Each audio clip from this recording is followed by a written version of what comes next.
जय हिंद दोस्तों, स्वागत है आप सबका आपके अपने YouTube channel Gurukul institute RS में। साथियों, प्रत्येक दिन की तरह करंट अफेयर्स की लेटेस्ट जानकारी आप लोगों को उपलब्ध करवाई जा रही है। वीडियो को स्किप किए बिना पूरा अंत तक देखिएगा, आने वाले समय में आपके लिए काफ़ी काम आएंगी। जो भी प्रतियोगिता परीक्षाएं आप देंगे उसमें करंट अफेयर्स से रिलेटेड यदि सवाल पूछे जाते हैं तो ऐसे प्रश्न वहाँ पर काफ़ी महत्व के हो जाते हैं, काफ़ी इंपॉर्टेंट हो जाते हैं। तो साथियों, देखते हैं आज कौन कौन सी जानकारी आप लोगों को यहाँ से प्राप्त होने वाली है। तो दोस्तों, सबसे पहली जो जानकारी है वो जानकारी है दोस्तों, अंतर्राष्ट्रीय बुकर पुरस्कार में पहली बार कन्नड़ भाषा की पुस्तक को भी शामिल किया गया है। अब साथियों, अंतर्राष्ट्रीय बुकर पुरस्कार जो कि अच्छे लेखकों को प्रदान किया जाता है, और अंतर्राष्ट्रीय बुकर पुरस्कार के लिए दोस्तों इस बार 13 पुस्तकों की सूची जारी की गई है। जी हाँ, अंतर्राष्ट्रीय बुकर पुरस्कार 2025 के लिए इस बार 13 पुस्तकों की सूची जारी की गई है। और साथियों, इसमें कन्नड़ भाषा की पुस्तक है। पुस्तक का नाम दोस्तों क्या है? पुस्तक का नाम है हार्ट लैम्प। जी हाँ, पुस्तक का नाम है दोस्तों हार्ट लैम्प। इस पुस्तक को भी इन 13 पुस्तकों में शामिल किया गया है। और दोस्तों, अब इस पुस्तक की लेखिका कौन है? तो साथियों, इस पुस्तक की लेखिका का नाम है बानू मुश्ताक। याद रखेंगे, पुस्तक की लेखिका का नाम क्या है? बानू मुश्ताक। साथियों, इस तरीके के कोई भी चर्चित किताबें जो होती है, ऐसी चर्चित किताबों से रिलेटेड प्रश्न जो है बहुतायत एग्जाम में पूछे जाते हैं। और आपसे प्रश्न पूछा जा सकता है कि प्रसिद्ध पुस्तक हार्ट लैम्प के लेखक कौन है? नाम क्या हो जाएगा? बानू मुश्ताक। कौन सी भाषा में लिखी है? कन्नड़ भाषा में लिखी है। और इस वक्त ये चर्चा में क्यों है? अंतर्राष्ट्रीय बुकर पुरस्कार 2025 के लिए जो 13 पुस्तकों की सूची जारी की गई है, उस सूची में हार्ट लैम्प नामक इस पुस्तक को भी शामिल किया गया है। तो महत्वपूर्ण प्रश्न है, इसे आप जरूर याद कर लेंगे। जो चीज़ें आपको बताई गई इसे आप नोट जरूर कर लेंगे। आइए दोस्तों, आगे बढ़ते हैं। अब है केंद्रीकृत डेटाबेस पोर्टल बॉन्ड सेंट्रल। जी हाँ, अब केंद्रीकृत डेटाबेस पोर्टल, क्या नाम है इसका? Bond central. साथियों, securities exchange board of India, जी हाँ, सेबी के द्वारा, सेबी ने दोस्तों क्या किया है? अभी सेबी ने दोस्तों यहां से आपको बता दें कि कॉरपोरेट बॉन्ड से जुड़ी, कॉरपोरेट बॉन्ड से जुड़ी सूचनाओं को, कॉरपोरेट बॉन्ड से जुड़ी सूचनाओं को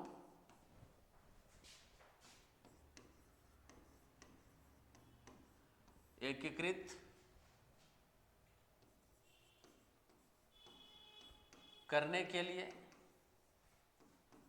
तथा पारदर्शिता बढ़ाने के लिए, पारदर्शिता, इन सब चीज़ों का आप नोट जरूर कर लेंगे दोस्तों, काफ़ी काम आएंगे आपके। पारदर्शिता बढ़ाने के लिए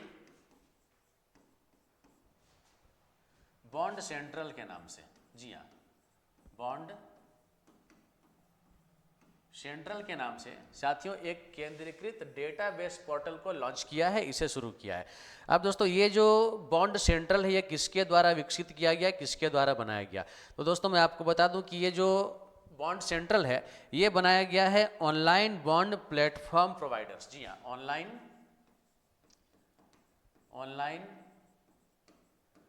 बॉन्ड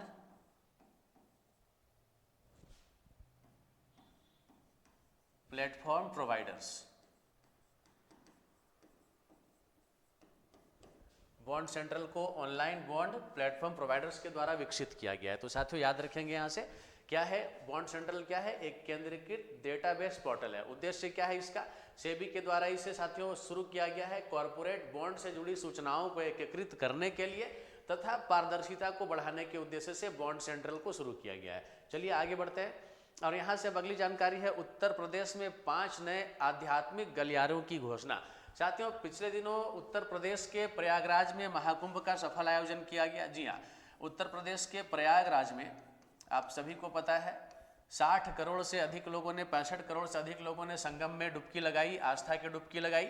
और उत्तर प्रदेश के प्रयागराज में क्या किया गया था? महाकुंभ का आयोजन किया गया था। तो महाकुंभ के सफल आयोजन के बाद दोस्तों, वहां पर क्या है कि अभी उत्तर प्रदेश के मुख्यमंत्री योगी आदित्यनाथ जी के द्वारा अभी क्या है, वहां पर 5 नए आध्यात्मिक गलियारों को शुरू करने की घोषणा की गई है।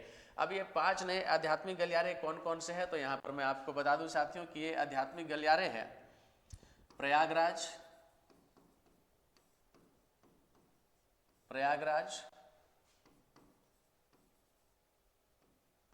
विंध्याचल, काशी कॉरिडोर, काशी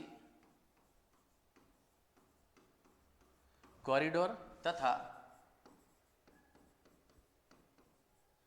प्रयागराज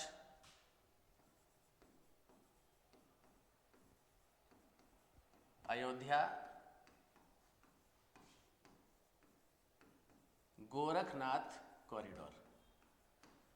जी हाँ, इन कॉरिडोरों को आप याद कर लेंगे दोस्तों। प्रयागराज विंध्याचल काशी कॉरिडोर। अब यह मुख्य रूप से प्रयागराज और साथ ही साथ वहाँ पर आप जानते हैं विंध्याचल क्या है दोस्तों, क्यों प्रसिद्ध है। यहाँ पर माँ विंध्यवासिनी की, देवी विंध्यवासिनी की दोस्तों यहाँ पर एक बहुत ही विश्व प्रसिद्ध मंदिर है। और काशी विश्वनाथ आप सभी को जानते हैं भगवान शिव की पावन स्थली के रूप में ये जाना जाता है। तो ये जो कॉरिडोर दोस्तों, ये तीनों ही कह सकते हैं कि जो धार्मिक स्थल है इसे जोड़ने का काम करेगा और यहाँ पर एक आध्यात्मिक मार्ग के रूप में इसका प्रयोग किया जा सकेगा। इसके अलावा प्रयागराज और भगवान श्री राम की पावन भूमि अयोध्या और गोरखनाथ, जी हाँ, ये तीनों क्या है, एक धार्मिक स्थल के रूप में जाने जाते हैं। और ये जो कॉरिडोर है यहाँ पर, ये प्रयागराज, अयोध्या और गोरखनाथ के लिए एक आध्यात्मिक मार्ग का रास्ता प्रशस्त करेगा। और इस तरीके से दोस्तों ये 5 आध्यात्मिक गलियारों की घोषणा जो है ये की गई है किसके द्वारा, मुख्यमंत्री योगी आदित्यनाथ जी के द्वारा। चलिए आगे बढ़ते हैं। और अब यहाँ से अगली जानकारी, भारत का प्रथम विश्व शांति केंद्र। अब साथियों, भारत का प्रथम विश्व शांति केंद्र, साथियों पिछले दिनों मैं आपको बता दूं कि भारत के पूर्व राष्ट्रपति, तस्वीर देखकर आप समझ गए होंगे मैं बात किनकी कर रहा हूं। यह तस्वीर किनकी है, श्री रामनाथ कोविंद की। जी हाँ, भारत के पूर्व राष्ट्रपति श्री रामनाथ कोविंद। अब इनके द्वारा दोस्तों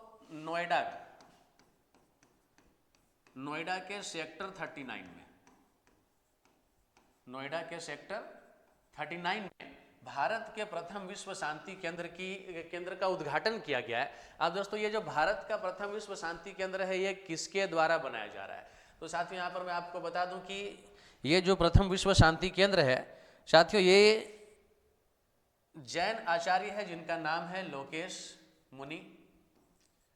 जैन आचार्य, नाम क्या है, लोकेश मुनि। जी हाँ, लोकेश मुनि। इनके नेतृत्व में दोस्तों, लोकेश मुनि के नेतृत्व में अहिंसा विश्व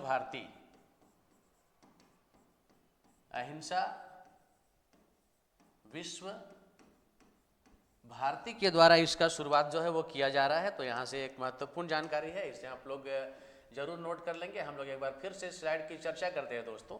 यहाँ पर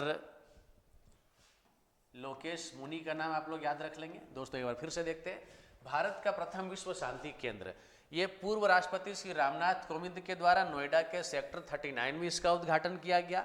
और जैन आचार्य है, नाम है इनका लोकेश मुनि। इनके नेतृत्व में अहिंसा विश्व भारती के सहयोग से इसे स्थापित किया जा रहा है। अब दोस्तों ये जो विश्व शांति केंद्र है इसके बारे में साथियों कहा जा रहा है कि ये आध्यात्मिक और सामाजिक एकता का प्रतीक होगा। जी हाँ, ये क्या होगा दोस्तों, ये आध्यात्मिक और सामाजिक एकता का ये प्रतीक होगा। सामाजिक एकता का प्रतीक होगा, इस रूप में इसे साथियों देखा जा रहा है, प्रतीक होगा। एक बार फिर से समझते हैं, भारत का प्रथम विश्व शांति केंद्र किनके द्वारा उद्घाटन किया गया, भारत के पूर्व राष्ट्रपति श्री रामनाथ कोविंद जी के द्वारा। कहाँ किया गया, नोएडा में किया गया दोस्तों। जैन आचार्य लोकेश मुनि के नेतृत्व में इसका स्थापना किया गया और अहिंसा विश्व भारती के सहयोग से इसे स्थापित किया गया। अब साथियों ये क्या है, आध्यात्मिक और सामाजिक एकता के प्रतीक के रूप में ये जाना जाएगा। और यहाँ से आप इन सारी चीज़ों को नोट कर लेंगे, आगामी परीक्षाओं में आपके लिए महत्वपूर्ण हो सकता है। प्रश्न आपसे पूछा जा सकता है, भारत का प्रथम विश्व शांति केंद्र कहाँ स्थापित किया गया, जगह का नाम याद रख लेंगे, नोएडा। किनके द्वारा उद्घाटन किया गया, पूर्व राष्ट्रपति श्री रामनाथ कोविंद के द्वारा। चलिए आगे बढ़ते हैं। और अब यहाँ से अगली जानकारी है, चंद्रमा पर उतरा अमेरिकी प्राइवेट कंपनी का लैंडर ब्लू घोस्ट। अब दोस्तों अमेरिका साइंस टेक्नोलॉजी में हमेशा से ही आगे रहता है। अब दोस्तों चंद्रमा पर उतरा, क्या उतरा, अमेरिकी प्राइवेट कंपनी का लैंडर ब्लू घोस्ट। अब साथियों यहाँ पर आपको बता दें कि अमेरिका में एक निजी कंपनी है, नाम है फायरफ्लाई एरोस्पेस। जी हाँ, नाम क्या है दोस्तों? Firefly aerospace. फायरफ्लाई एरोस्पेस ये नाम है और ये एक निजी कंपनी है दोस्तों। इसके द्वारा क्या किया गया? ब्लू घोस्ट नाम का एक लैंडर जो है इसे चंद्रमा में उतारा गया। अब साथियों ये जो ब्लू घोस्ट है, ठीक है, ये क्या, इसका नाम कैसे रखा गया? तो अमेरिका में एक दुर्लभ प्रजाति की जुगनू पाई जाती है जिसका नाम क्या है? ब्लू घोस्ट है। अमेरिका में एक दुर्लभ प्रजाति की जुगनू पाई जाती है जिसका नाम ब्लू घोस्ट है और ब्लू घोस्ट के नाम पर ही, उस जुगनू की प्रजाति के नाम पर ही इस लैंडर का नाम ब्लू घोस्ट रखा गया। दोस्तों अब तक पूरे विश्व में सिर्फ ऐसे 5 देश ही हुए हैं, अब तक पूरे विश्व में सिर्फ ऐसे 5 देश ही हुए हैं जिसने अपना लैंडर जो है वो चांद पर उतारने का काम किया है, चंद्रमा पर उतारने का काम किया है। और इन 5 देशों में साथियों भारत भी शामिल है, अर्थात भारत भी अपना लैंडर चंद्रमा पर उतार चुका है। तो इस तरीके से एक महत्वपूर्ण जानकारी। अभी सवाल यहाँ पे आपसे बन सकता है एग्जाम में कि हाल ही में किस देश ने, ठीक है, या किस देश की प्राइवेट कंपनी ने, ठीक है, ब्लू घोस्ट नामक लैंडर को चंद्रमा पर उतारा? आंसर क्या होगा दोस्तों? अमेरिका। नाम क्या है इसका? Blue ghost. और साथियों यहाँ पर मैं आपको बता दूं फिर से एक बार, पूरे विश्व में ऐसे 5 ही देश हुए हैं जिन्होंने क्या किया है? चंद्रमा पर अपने लैंडर को सफलतापूर्वक उतारा है और उन 5 देशों में एक नाम साथियों भारत का भी है।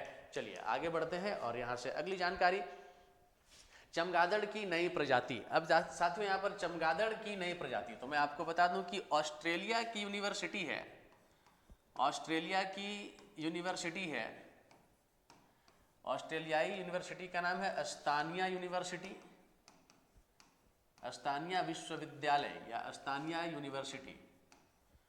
अब अस्तानिया विश्वविद्यालय की एक टीम ने दोस्तों क्या किया है? श्रीलंका में, जी हाँ याद रखेंगे, श्रीलंका में,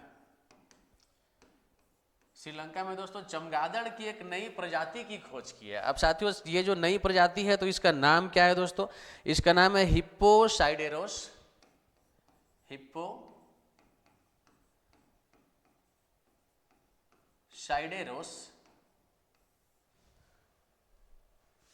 श्रीलंकाएंसिस, श्रीलंकाएंसिस, ये इस चमगादड़ की दुर्लभ प्रजाति का नाम है। एक बार फिर से आप जानेंगे, चमगादड़ की नई प्रजाति की खोज कहाँ की गई है? श्रीलंका में की गई है और किसके द्वारा की गई है? ऑस्ट्रेलिया की यूनिवर्सिटी है अस्तानिया विश्वविद्यालय और अस्तानिया विश्वविद्यालय की एक टीम के द्वारा श्रीलंका में इस चमगादड़ की नई प्रजाति की खोज की गई और इस नई प्रजाति का क्या नाम रखा गया दोस्तों? हिप्पोसाइडेरोस श्रीलंकाएंसिस। ऐसे अगर कभी आपसे नाम पूछा जाए तो श्रीलंका में जो कि ढूंढा गया है तो श्रीलंका के नाम के साथ बिल्कुल मिलता जुलता आप यहाँ पर देख सकते हैं, श्रीलंकाएंसिस, ठीक है। इसके साथ आप आंसर तक पहुंचने की पूरी कोशिश कर सकते हैं, आप आसानी से पहुंच सकते हैं। तो इस तरीके से साथियों स्लाइड भी थोड़ा इंपॉर्टेंट हो जाता है, इसे भी जरूर नोट कर लीजिएगा। हाल ही में चमगादड़ की नई प्रजाति की खोज कहाँ की गई? श्रीलंका में की गई। किसके द्वारा की गई? ऑस्ट्रेलिया की अस्तानिया यूनिवर्सिटी के द्वारा की गई और उस नई प्रजाति का नाम क्या है? तो हिप्पोसाइडेरोस श्रीलंकाएंसिस है। चलिए आगे बढ़ते हैं और अब यहाँ से नेक्स्ट जानकारी है केंद्रीय भंडारण निगम का 69वां स्थापना दिवस। अब साथियों केंद्रीय भंडारण निगम, जिसे हम लोग दोस्तों सेंट्रल वेयर हाउसिंग कॉर्पोरेशन बोलते हैं, अब इसका पिछले दिनों साथियों 69वां स्थापना दिवस मनाया गया। यहाँ पे आपको बता दें कि 69वां स्थापना दिवस के दौरान केंद्रीय खाद्य मंत्री श्री प्रहलाद जोशी, जी हाँ, केंद्रीय खाद्य मंत्री श्री प्रहलाद जोशी, इन्होंने दोस्तों वेयर हाउसिंग और लॉजिस्टिक को, जी हाँ,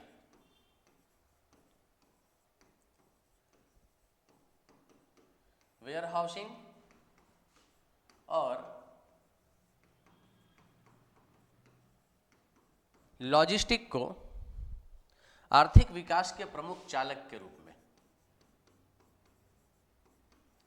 आर्थिक विकास के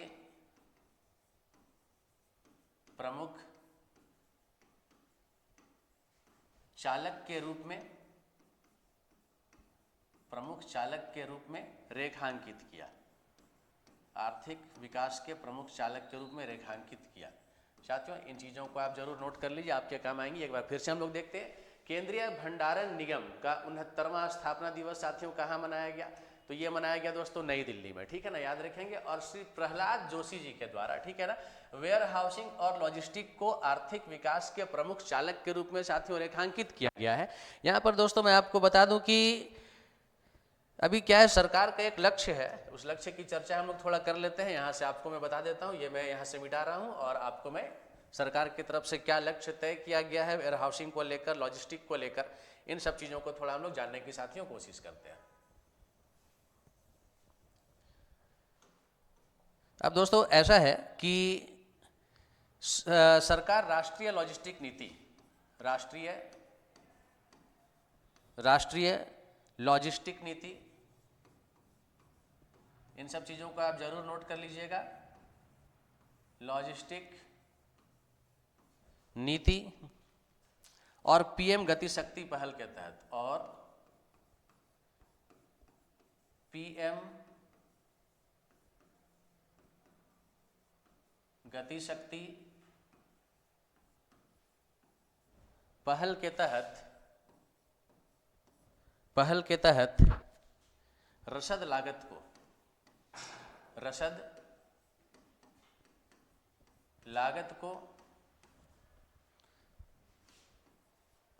13 से 14% से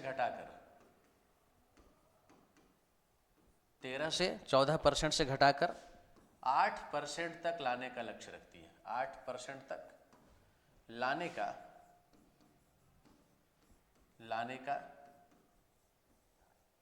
लक्ष्य रखती है, और ऐसा केंद्रीय मंत्री श्री प्रहलाद जोशी जी के द्वारा बताया गया। दोस्तों केंद्रीय भंडारण निगम का 69वां स्थापना दिवस साथियों मनाया गया नई दिल्ली में। मैं बता दूं कि 1957 ईस्वी में, जी हाँ 1957 ईस्वी में सेंट्रल वेयर हाउसिंग कॉरपोरेशन अर्थात केंद्रीय भंडारण निगम का स्थापना किया गया था, और अभी हाल ही में 69वां स्थापना दिवस जो है इसका मनाया गया। राष्ट्रीय लॉजिस्टिक नीति और पीएम गति शक्ति पहल के तहत रसद लागत को 13 से 14% से घटाकर 8% तक लाने का लक्ष्य इस वक्त सरकार का है। और यहाँ से ये भी एक मुख्य जानकारी हो सकती है, अगर आपसे प्रश्न पूछा जाए कि राष्ट्रीय लॉजिस्टिक नीति और पीएम गति शक्ति पहल के तहत रसद लागत को कितने प्रतिशत तक लाने का लक्ष्य सरकार का है, तो दोस्तों यहाँ से आंसर आपका क्या आएगा, 8%। चलिए आगे बढ़ते हैं, और यहाँ से अगली जानकारी है रक्षा लेखा महानियंत्रक डॉक्टर मयंक शर्मा को लेकर। अब दोस्तों यहाँ पर आपको बता दें कि डॉक्टर मयंक शर्मा रक्षा लेखा महानियंत्रक नियुक्त किए गए हैं। साथियों यहाँ पे आपको बता दें कि डॉक्टर मयंक शर्मा जो है ये भारतीय रक्षा लेखा सेवा, भारतीय रक्षा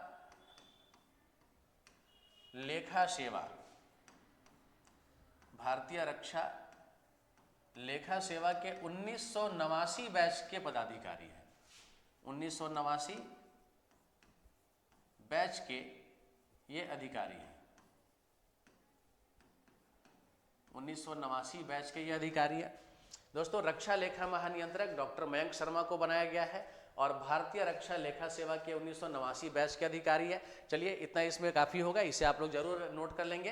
प्रश्न पूछा जा सकता है हाल ही में रक्षा लेखा महानियंत्रक के रूप में किसे नियुक्ति दी गई, आंसर क्या होगा, डॉक्टर मयंक शर्मा। और मयंक शर्मा जो है भारतीय रक्षा लेखा सेवा के 1989 बैच के पदाधिकारी है। चलिए दोस्तों आगे बढ़ते हैं, और यहाँ से स्टार्ट होता है हमारा क्विज का सेक्शन। आप लोगों के लिए पहला प्रश्न है, हार्ट लैम्प पुस्तक के लेखक कौन है। दोस्तों हार्ट लैम्प पुस्तक के लेखक अभी मैंने आपको जानकारी दी है, 13 पुस्तकों की सूची जारी की गई है बुकर पुरस्कार को लेकर, अंतर्राष्ट्रीय बुकर पुरस्कार को लेकर, और उन 13 पुस्तकों में कन्नड़ भाषा में लिखी पुस्तक को भी शामिल किया गया है। पुस्तक का नाम क्या है, हार्ट लैम्प, और इस पुस्तक की लेखिका कौन है, मैंने आपको जानकारी दिया, पुस्तक की लेखिका बानू मुश्ताक है। ऑप्शन ए आपका करेक्ट आंसर होगा। अगला प्रश्न है, हाल ही में सेबी के द्वारा शुरू किए गए केंद्रीकृत डेटाबेस पोर्टल का नाम क्या है। अब दोस्तों सेबी के द्वारा केंद्रीकृत डेटाबेस पोर्टल जो शुरू किया गया है इसका नाम क्या है दोस्तों, तो इसका नाम ऑप्शन बी आप देख सकते हैं, बॉन्ड सेंट्रल, आपका करेक्ट आंसर होगा बॉन्ड सेंट्रल।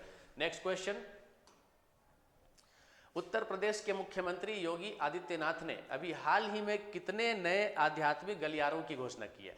अब साथियों उत्तर प्रदेश के मुख्यमंत्री योगी आदित्यनाथ ने अभी हाल ही में कितने नए आध्यात्मिक गलियारों की घोषणा की है, तो अभी मैंने आपको जानकारी दिया है दोस्तों, इसका सही उत्तर क्या होगा, 5 नए आध्यात्मिक गलियारों की घोषणा की गई है। और अगला प्रश्न है, भारत के पहले विश्व शांति केंद्र का उद्घाटन किसने किया? साथियों, इसकी जानकारी मैंने आपको दी। नोएडा के सेक्टर 39 में स्थापित किया गया है। और भारत के पहले विश्व शांति केंद्र का उद्घाटन किसके द्वारा किया गया? तो पूर्व राष्ट्रपति श्री रामनाथ कोविंद के द्वारा किया गया, जो कि ऑप्शन बी में आप आंसर के रूप में देख सकते हैं। अगला प्रश्न है, अभी हाल ही में एक निजी कंपनी के द्वारा चंद्रमा पर ब्लू घोस्ट नाम का लैंडर उतारा गया है, यह कंपनी किस देश की है? दोस्तों, चंद्रमा पर ब्लू घोस्ट नाम का एक लैंडर उतारा गया है और यह कंपनी किस देश की है? कंपनी का नाम मैंने आपको बताया है दोस्तों, फायरफ्लाई एरोस्पेस। जी हाँ, फायरफ्लाई एरोस्पेस ये एक निजी कंपनी है। और कहाँ की निजी कंपनी है? तो ये अमेरिका की निजी कंपनी है। ऑप्शन डी आपका करेक्ट आंसर होगा। अगला सवाल है, अभी हाल ही में श्रीलंका में एक चमगादड़ की नई प्रजाति का पता लगाया गया है, वह प्रजाति है। अब उस प्रजाति का नाम आपसे पूछा जा रहा है। प्रजाति का नाम यहाँ ऑप्शन ए आप देख सकते हैं, मैंने आपको बताया हिप्पोसाइडेरोस श्रीलंकाएंसिस। जी हाँ, हिप्पोसाइडेरोस श्रीलंकाएंसिस ये एक चमगादड़ की नई प्रजाति, जिसका खोज किसने किया दोस्तों? जिसका खोज ऑस्ट्रेलिया की यूनिवर्सिटी है, स्थानीय यूनिवर्सिटी, वहां की एक टीम के द्वारा श्रीलंका में खोजा गया। अगला प्रश्न, केंद्रीय भंडारण निगम ने अपना हाल ही में कौन सा स्थापना दिवस मनाया? अब साथियों, सेंट्रल वेयर हाउसिंग कॉर्पोरेशन का अर्थात केंद्रीय भंडारण निगम का कौन सा स्थापना दिवस हाल ही में मनाया गया? तो इसका करेक्ट आंसर होगा ऑप्शन डी 69वां। चलिए आगे बढ़ते हैं और अगला सवाल है, हाल ही में रक्षा लेखा महानियंत्रक अर्थात CGDA का पदभार किसने ग्रहण किया है? दोस्तों, करेक्ट आंसर कौन सा है? Doctor Mayank Sharma. Option A आपका करेक्ट आंसर होगा। और ये अब अगला पेज और लास्ट पेज आप लोगों के लिए आज का प्रश्न के रूप में, जिसका उत्तर आप लोगों को कमेंट बॉक्स में आकर देना है। साथियों, आज का प्रश्न है, विश्व वन्य जीव दिवस कब मनाया जाता है? विश्व वन्य जीव दिवस कब मनाया जाता है? दोस्तों, पहला ऑप्शन है 3 मार्च, ऑप्शन बी 2 मार्च, ऑप्शन सी 1 मार्च, ऑप्शन डी 4 मार्च। साथियों, यहाँ पे मैं आपको बता दूं, ये विकल्प ए होगा, ये विकल्प बी होगा, ये विकल्प सी है और ये विकल्प डी है। दोस्तों, क्या लगता है इस प्रश्न का सही उत्तर कौन सा है? विश्व वन्यजीव दिवस कब मनाया जाता है? साथियों, कमेंट बॉक्स में आइए और अपना जवाब जरूर दे जाइए। आपके जवाब की मुझे प्रतीक्षा रहेगी। दोस्तों, अपनी तैयारी को बहुत अच्छे तरीके से आगे बढ़ाते रहिए। बिल्कुल निर्भीक होकर अपने लक्ष्य की ओर ध्यान लगाए रखिए। आप शानदार तरीके से तैयारी जारी रखिए। निस्संदेह आने वाले दिनों में आपकी सफलता आपको मिलेगी। आप सभी को मेरी ओर से, मेरी टीम की ओर से बहुत सारी शुभकामनाओं के साथ जय हिंद, जय भारत। साथियों।